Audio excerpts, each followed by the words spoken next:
Police Thane ओडकेश्वर येथे स्पर्श भाऊराव गावंडे यांनी एक तक्रार दिलेली होती की त्यांचे जे कंपनी आहे प्रायव्हेट कंपनी, त्या कंपनीकडून एका दुसऱ्या कंपनीने श्याम एंटरप्राइजेस यांचा जो मालक आहे प्रोप्रायटर सचिन शर्मा यांनी यांच्याकडून 1,92,00,000चा माल विकत घेतलेला होता, जे पेट्रोलियम ऑइल आहे ते, परंतु त्याचे पैसे थकबाकी असलेले बिलचे पैसे वापस केलेले नाही आणि तसेच ते पेमेंट करण्याकरिता परत 4,00,000 रुपये माझ्या अकाउंटला टाका, मी तुमचं पूर्ण पेमेंट करून देतो असे सांगून 1,96,00,000 रुपयाची फसवणूक केलेली आहे.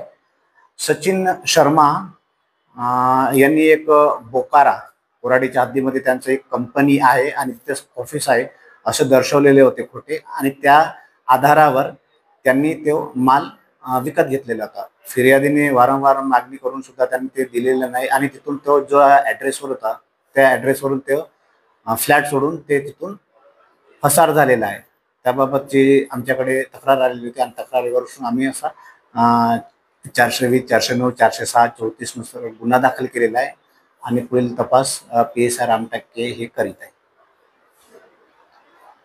PSI रामटेके यांच्याकडे ती अर्धी चौकशी होती. त्याच्यानंतर मग माननीय वरिष्ठांच्या आदेशान्वये हा असा गुन्हा दाखल करण्यात आलेला आहे आणि पुढील तपास PSI रामटेके आणि त्यांची टीम हे करत आहे आणि लवकरात लवकर आम्ही आरोपीला अटक करण्याचे प्रयत्न करीत आहोत.